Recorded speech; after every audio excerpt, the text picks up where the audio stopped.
It is written that in the 6th century, St. Columba journeyed here to the banks of Loch Ness. This was the land of the Picts, the native people of these highland glens. Columba came to a halt here at Urquhart, where he was inspired to visit a fortress overlooking the loch, on the site of the present castle. It was the home of a Pictish chieftain, Urquhart, who lay close to death. The Irish saint had come here from his island sanctuary of Iona and was on a mission to convert the Picts to Christianity.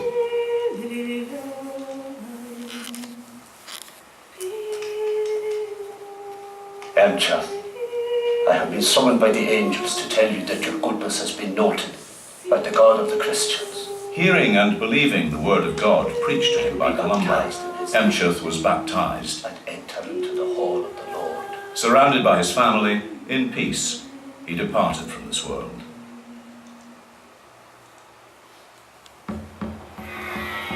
More than 6 centuries after Columba's visit, this land had become part of the kingdom of the Scots. By 1250, a mighty stone castle stood here on the rocky promontory at Urquhart, guarding the loch. The king had granted the castle of Urquhart with its vast estate to Sir Alan Durwood. When Sir Alan was in residence at his castle, he would spend much of his time in the hills and glens, hunting deer and wild boar.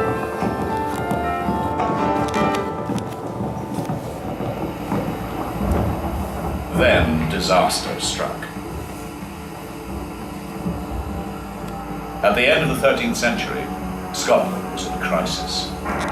The wolf was not the only hunter. Scotland itself became the prey.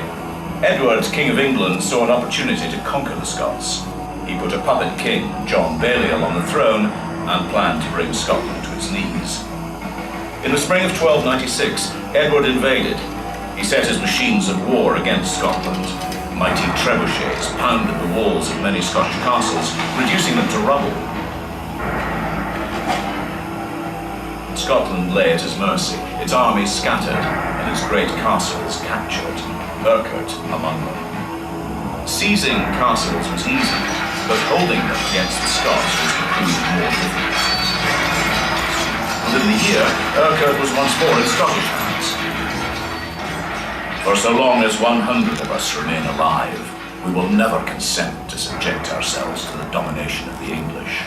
It is not for glory, riches, or honor that we fight, but for freedom alone, which no honest man will lose but with his life.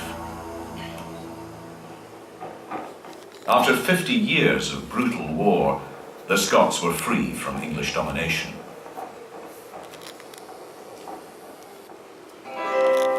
Peace returned to Scotland, and the inhabitants of Glen Urquhart were able to resume a normal life. The peace proved short-lived.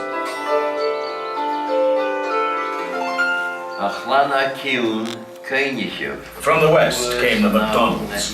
Their ancestors were part Irish and part Norse. They had become the most powerful of the Highland clans. Their clan chief was the Lord of the Isles, but his ambitions went far beyond his island power base.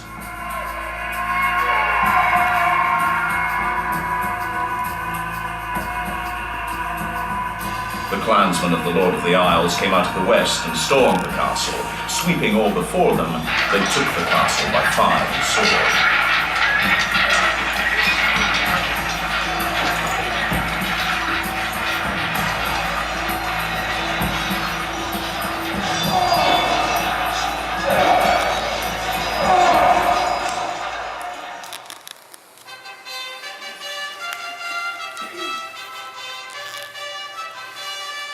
The Lord of the Isles' thirst for power was a constant thorn in the side of the Scottish king, James IV.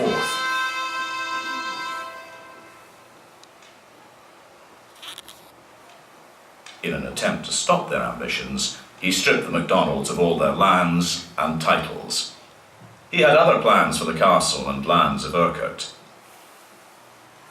Know ye that for the increase of our rental and the promotion of good government in the lands, we have given, granted, and by this present charter confirmed to John Grant the lands of Urquhart with the castle.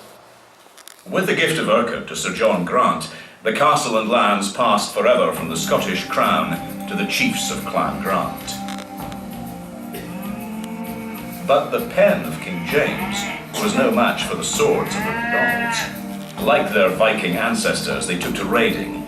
Each spring the clansmen returned to burn Glen Urquhart. In the Great Raid of 1545, over 1,000 cattle were taken. The castle was seized and stripped of anything of value.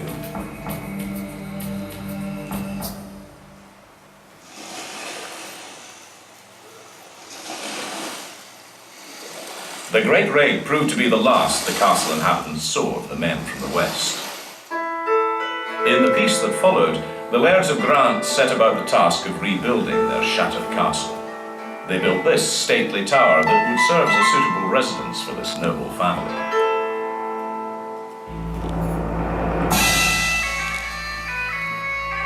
In 1689, the Catholic King James VII fled into exile. The Protestants, William of Orange and his Queen Mary, took the throne.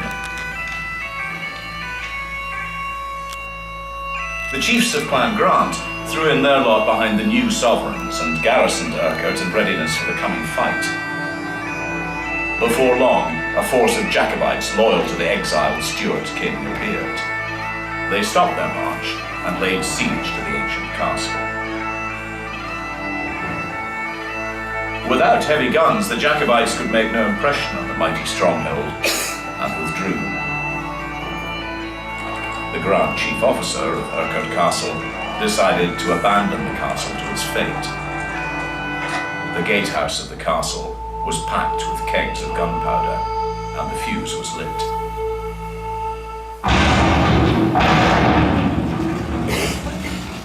A brief moment in time ended a story that had begun with Columbus' visit over 1,000 years earlier.